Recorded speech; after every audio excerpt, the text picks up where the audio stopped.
राष्ट्रीय समाजवादी पार्टी के अध्यक्ष मुलायम सिंह यादव ने आज गाजीपुर से चुनावी अभियान का बिगुल फूका। कौमी एकता दल का समाजवादी पार्टी में विलय होने के बाद गाजीपुर की यह रैली यूपी की राजनीति के लिहाज से बहुत महत्वपूर्ण मानी जा रही थी, बल्कि पूर्वांचल के बहुचर्चित बाहुबली मुख्तार अंसारी के जनाधार का भी परीक्षण होना था। दो तस्वीरें हम आपको आगे दिखाते हैं। गाजीपुर में ही 14 नवंबर को प्रधानमंत्री नरेंद्र मोदी ने बीजेपी की परिवर्तन रैली की थी, इसलिए गाजीपुर में मुलायम की रैली को मोदी की रैली के जवाब के तौर पर भी देखा जा रहा था। गाजीपुर में प्रधानमंत्री मोदी ने नोटबंदी के बहाने बीएसपी, कांग्रेस और समाजवादी पार्टी पर इशारों में हमला बोला था। साथ ही उन्होंने पूर्वांचल के पिछड़ेपन और गाजीपुर में हथकरघा और इत्र उद्योग की बदहाली का मुद्दा भी उठाया था। मोदी की रैली के बाद मुख्तार अंसारी के भाई और बेटे और समाजवादी पार्टी के नेताओं ने दावा किया था कि मोदी की रैली से दोगुनी अधिक भीड़ मुलायम की रैली में जुटेगी। अब मुलायम की रैली के बाद यह सवाल चर्चा में है कि मोदी की रैली का मोदी के राजनीतिक हमलों का कितना जवाब दे पाए मुलायम।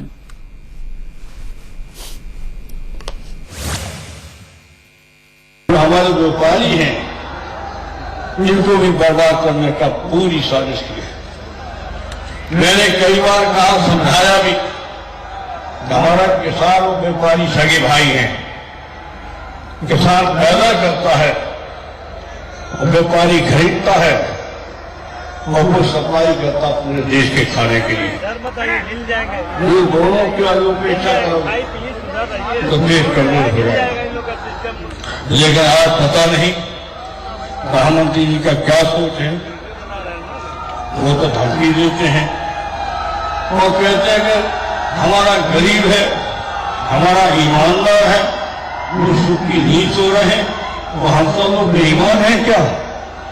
जो आपका वोट करे, हल्का करे तो आपके क्या है?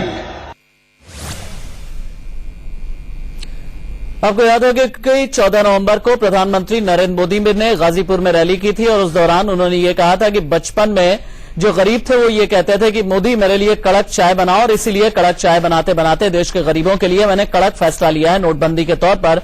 और आज इसी पर सियासी चुस्की जम करके मुलायम सिंह यादव ने ली है। दो मेहमान मेरे साथ मौजूद हैं। राकेश त्रिपाठी, प्रवक्ता है बीजेपी यूपी के, मोहम्मद अब्बास, राज्यमंत्री यूपी सरकार के हमारे साथ में मौजूद हैं। राकेश त्रिपाठी, मुलायम सिंह यादव ने गाजीपुर की रैली से आज एक सवाल किया है, यूपी बीजेपी से सवाल किया है, बीजेपी से सवाल किया है कि प्रधानमंत्री नरेंद्र मोदी इतने घमंडी क्यों हैं? इसका जवाब क्या है आपके पास?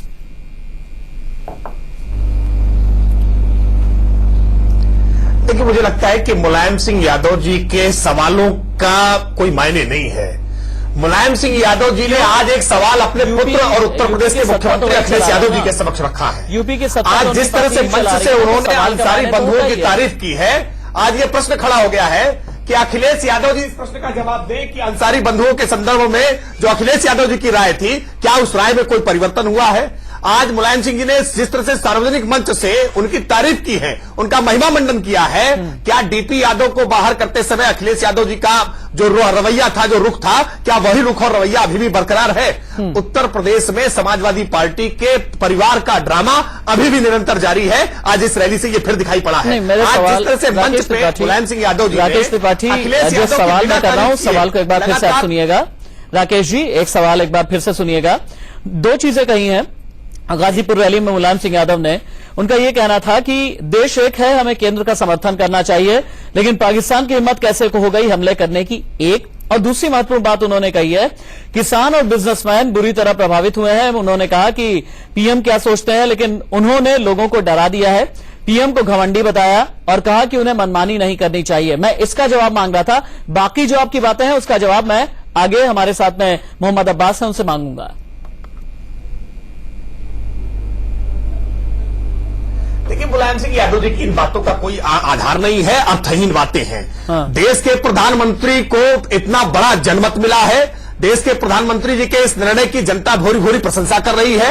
आज एटीएम में लाइन में लगे हुए लोगों को समस्याएं जरूर हैं, लेकिन अपनी समस्याओं को भूल करके भी वो इस निर्णय को देशहित में मान रहे हैं। इसलिए ये कहना कि प्रधानमंत्री अभिमानी है, प्रधानमंत्री अहंकारी है, मुझे लगता है ये देश के जनमत का अपमान है। मुलायम सिंह यादव जी अपने परिवार की समस्याओं को पहले सुलझाए, उसके बाद प्रधानमंत्री पर इस प्रकार की टिप्पणी करने का उनका साहस दिखाएं।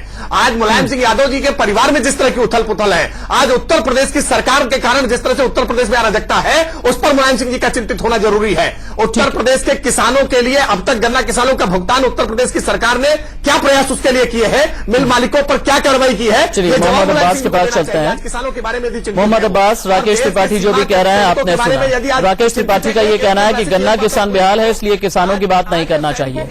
राकेश त्रिपाठी का ये कहना है कि समाजवादी पार्टी सरकार के दौरान उत्तर प्रदेश में अराजकता है, इसलिए मुलायम सिंह यादव को हक नहीं है कि वो सवाल पूछे। परिवार का मसला सुलझा नहीं पाए, इसलिए मुलायम सिंह यादव को हक नहीं है कि प्रधानमंत्री को घमंडी कहें, और ये जनादेश का अपमान है। इसका जवाब मोहम्मद अब्बास आपके पास क्या है? प्रदेश आपके चैनलों के माध्यम से देख रहा है, उत्तर प्रदेश में कितनी अराजकता है सबको दिख रहा है, परिवार में कितनी एकता है वो सबको दिख रहा है, बार बार बताने की जरूरत नहीं है। नहीं, परिवार में एकता तो नहीं है, पर्सन देश के साथ पूरे यूपी ने देख लिया कि परिवार में एकता की बात आप मत कीजिए मोहम्मद अब्बास। परिवार में एकता की बात नहीं कीजिए। कैसे नहीं है? बाकी राकेश त्रिपाठी जो भी कह रहे हैं उसका जवाब दीजिए। उद्घाटन हुआ, क्या पूरा परिवार एक नजर नहीं आया? क्या पूरा परिवार परसों एक नजर नहीं आया? आज प्रश्न ये है कि पूरे देश को कटघरे में खड़ा करके अडानी, अंबानी, इनके रिश्तेदारों को, राजन को हटाकर आरबीआई का गवर्नर बदलकर जिस तरह से देश के साथ कुठाराघात किया, 6 महीने से तैयारी, लेकिन नोट का हस्ताक्षर सिर्फ 1 महीने वाले अरिजीत पटेल के।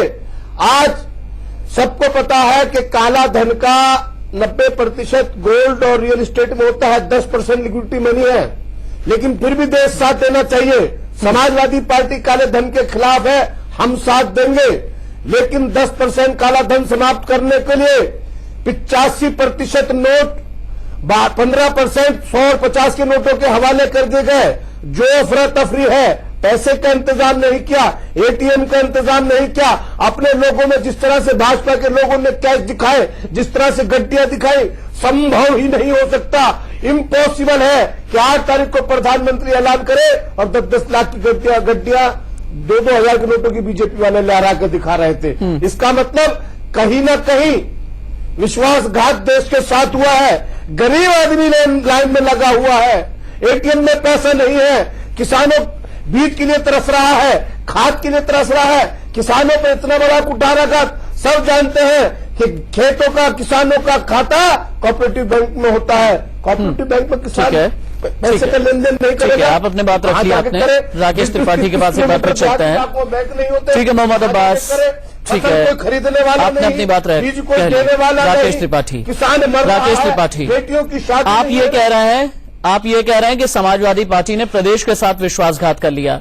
समाजवादी पार्टी के रिप्रेजेंटेटिव जो मेरी डिबेट में बैठे हैं उनका यह कहना है कि आपने यानी बीजेपी ने देश के साथ विश्वासघात कर लिया। लेकिन एक आम जनता यह पूछ रही है कि हमें क्या मिला? आपने तो अल्फाजों की बाजीगरी की, जम करके पॉलिटिशियंस ने लफाजी की, लेकिन आम जनता यह पूछ रही है कि हमें क्या मिला?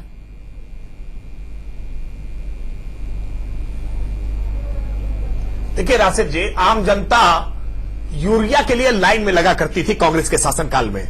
हमने यूरिया को नीम कोटेड किया, उसके बाद से पूरे देश में एक जगह से यह खबर नहीं आई है कि कहीं पर भी किसान यूरिया के लिए लाइन में लगे हो और उन पर लाठीचार्ज की घटना हुई हो। आज भारत के किसानों के लिए जिस तरह से हमने इस बजट को किसान बजट घोषित किया, हमने किसानों के लिए एक के बाद एक लगातार योजनाएं, चाहे वो सॉइल टेस्ट के मामले में हो, चाहे फसल बीमा के बारे में हो, चाहे उनके न्यूनतम समर्थन मूल्य बढ़ाने के मामले में हो, हमने किसानों को समर्पित बजट दिया, हमने गरीबों को समर्पित तमाम आर्थिक योजनाएं लागू की, हमने तमाम सामाजिक सुरक्षा की योजनाएं लागू की। लेकिन आज उत्तर प्रदेश की सरकार सवाल सुनिएगा, जवाब देना पड़ेगा। अब मेरा एक सवाल सुनिएगा, पिटी है।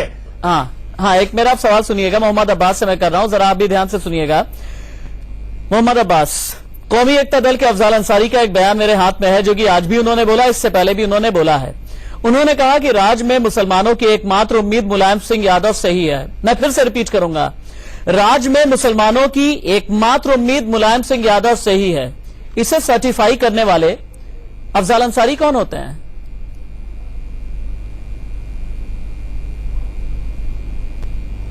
देखिए, राज्य में नहीं पूरे देश में मुसलमानों की एकमात्र उम्मीद मुलायम सिंह ये यादव आपकी है, सोच तो है मैं ना? कह रहा हूं, मेरी अपनी निजी राय है। ये आपकी सोच है ना, ये तो पार्टी की सोच है ना।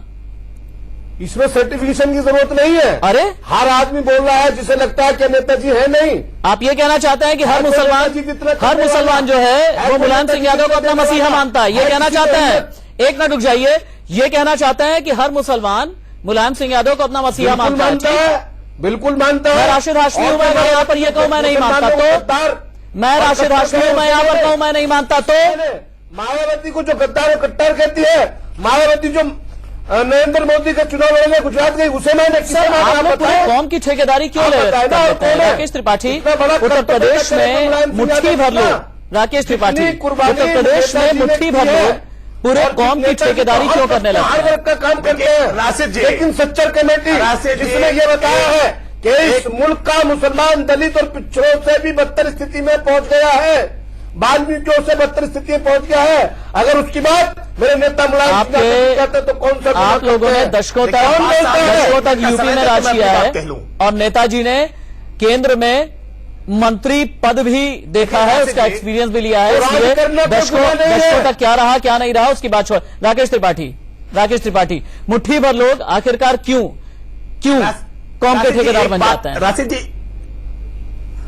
जी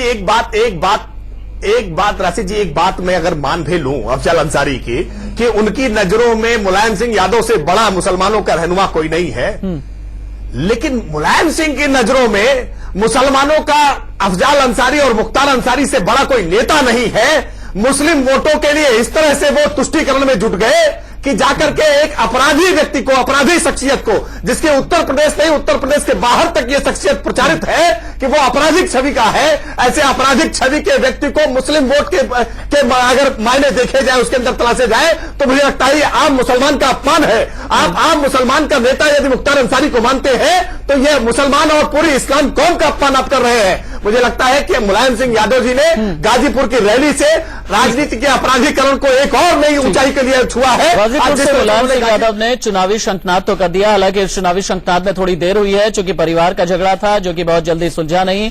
हमारे साथ ये दोनों खास मेहमान मौजूद हैं, वक्त ब्रेक का हो चला। उत्तर प्रदेश के गाजीपुर से आज मुलायम सिंह यादव ने चुनावी शंखनाद किया। चुनावी शंखनाद तब जब 14 तारीख को यानी 14 नवंबर को यानी आज से चंद दिन पहले ही प्रधानमंत्री नरेंद्र मोदी ने भी गाजीपुर में रैली की थी और वहां पर यह कहा था कि कड़क फैसले लेता हूं मैं। मोहम्मद अब्बास, एक बड़ा आम सा सवाल है, बड़ा साधारण सा सवाल है मेरा। सवाल यह कि आम जनता यह कह रही है कि हां हमें कतार में लगना पड़ रहा है, आम जनता यह कह रही है कि हमें पैसों की तंगी हो गई है, लेकिन आम जनता साथ ही यह भी कह रही है कि हमें प्रधानमंत्री नरेंद्र मोदी से शिकायत नहीं है। अगर आम जनता को शिकायत नहीं है तो फिर आपको शिकायत क्यों है? आज तो वेंकैया नायडू ने भी कह दिया कि फैसला वापस लेना मोदी के खून में नहीं है।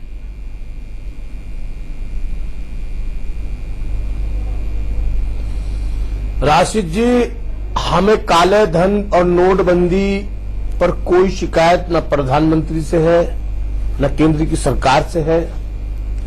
हमें काले धन वालों के खिलाफ सख्त से सख्त कार्रवाई हो, हमें इस बात की कोई शिकायत नहीं है।